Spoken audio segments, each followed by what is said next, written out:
Pinagpalang araw mga kap, muli po yung lingkod, General Orayon. So samahan nyo ako, ipapakita ko sa inyo yung waterproofing namin, tara. So yan mga kap, andito nga pala tayo sa ating bubong. Ito.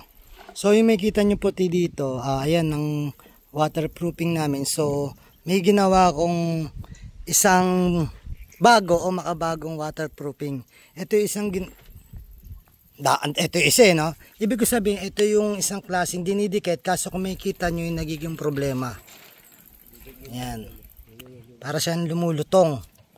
And then, ito naman, kung makikita nyo, nagpe-fade din siya. Pero wala naman tumatagas na tubig.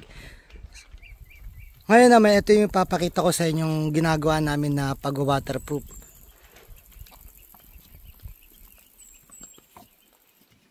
Tignan naman na natin ang sample. So, yan nga pala si Dexter. So, ito yung binili namin na pang waterproof, yung fiberglass. Yan. So, ito yung tsura niya mga kap.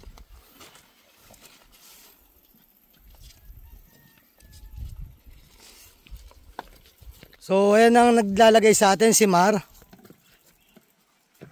At si Alfred. Kasama na rin natin si Amor. Yan. Si JP, ang ating mga bagong miyembro. So, ayan mga kap. Ang ginagamit nating pakakuha nga Dex. Etong makikita nyo mga puti dyan mga kap. Ito yung ginagamit ko dati noon pa. Dati na noon pa. So, yan. Na-advertise ko pa si Build Right Clever Seal. Ngayon, nilagyan namin siya ng fiberglass. Kasi mga kap, bakit nilagyan na namin ulit ito? Sinubukan namin siya dito kung effective. To. So, na-cover ko na rin to dati. Ayan. Kung makikita natin, medyo maganda dati kasi may tumatabas na tubig dyan sa loob. Ngayon, wala na.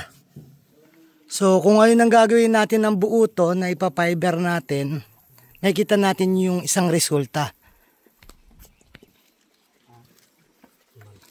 So, ngayon, ang tanong nga lang kung ilan yung ganyang magagamit namin na fiberglass at saka yung Clever Seal. Hindi ko pa alam. Ngayon, kung maubos namin to, tsaka ako uli o-order. Susukatin namin kung hanggang saan inabot. Tsaka ko malalaman kung ilan ang o-ordering ko para sa buo nito. So, may nakikita ako hindi lang sa ganitong ginagamit. Yung iba tinitry din sa bubong, yung mga butas sa bubong. Subukan na rin natin na gamitin tong fiberglass. Tapos, ang pinakapandikit natin yung pinaka-waterproofing din. Yung isang ginagamit kong waterproofing ito. So, ang tawag sa kanya ganito mga kap.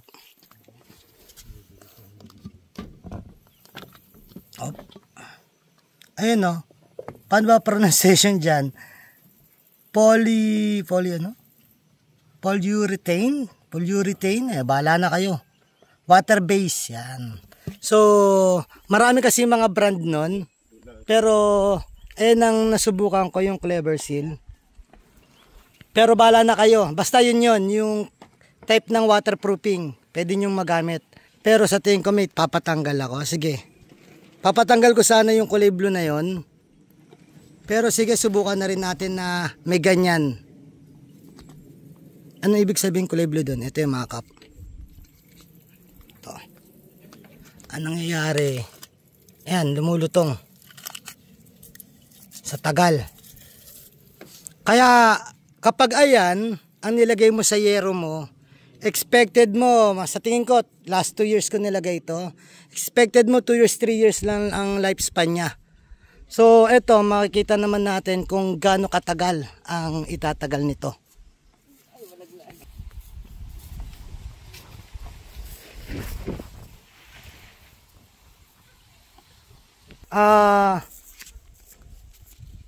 Kadalasan ng mga pinapakita ko sa inyo, yung base sa experience ko, yung mga sinasabi ko. So, makikita natin to sa loob ng ilang taon kung anong magiging progreso nito.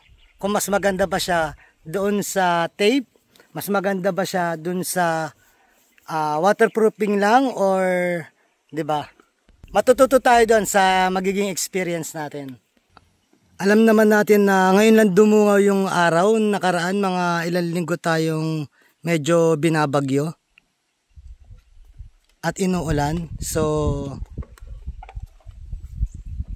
isa to sa ginagawa namin, or sinabi nga agos lang, sinasabayan namin yung panahon.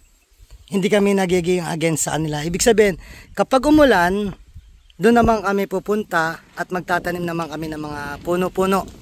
So, diretso dilig na yon, and then kapag umaraw, nandito kami sa, katulad dito, waterproofing, and then ayun, para sa mga bisita. So, pinaparenovate natin. Tsaka ako nare-review sa inyo yung itsura niyan kapag medyo maayos-ayos na. At ito pa yung mga solar natin na ayusin natin. Pagdatapos to, ililipat natin yan dito or kukunin natin yung iba doon na panel at i-concentrate natin sila dito sa bahay. Kasi mga kap, medyo mahirap puntahan doon dahil nga nasa kabila pa siya. Ay, i-concentrate na lang natin yung power dito.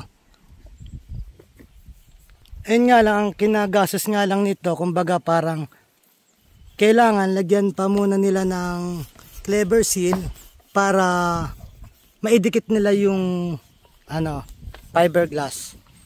Bali yan nilagyan ni Dex ng pandikit. Tapos niyan, pag nalagyan na niya hanggang doon yan, didikitan ni Amor ng fiberglass to. Tapos doon naman lalagyan nila Amar ng waterproofing na ayun na yung pang top niya or pampulido sa kanya kung makikita niya dito. Yan, para siyang naging solid. Pero kung ako tatanungin mo, pagtapos ito natuyo, mas maganda pa rin lagyan mo pa uli ng isang paint. Sure ball yan mga kap, wala nang yan, tagos yan, buntis agad yan, sarado ka agad yan, hindi na magkakaroon ng tubig sa loob yan. Sa bagay, hindi naman to dahil pababa. Pagkatapos nito, ipapakita ko rin naman sa inyo yung mga darating naming bagong equipment ng pan-gym. So pinikap na ngayon ng jeep dun sa Kabanatuan.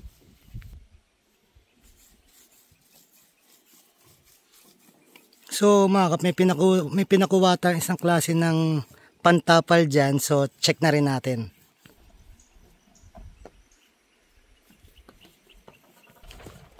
So bali ito siya mga kap. Check na rin natin kung ano yung tsura niya.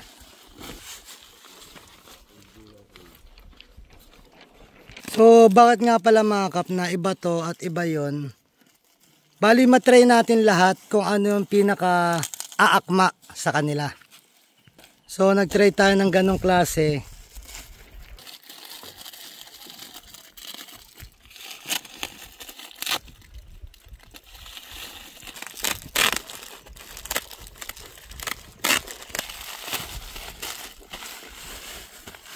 So ito mga kap, makikita nyo ibang klase siya. So yan mga kap, ito yung isa nilalagay nila, and then ito naman isang klase. Yun. Para siyang net. Para din siyang net. Yan.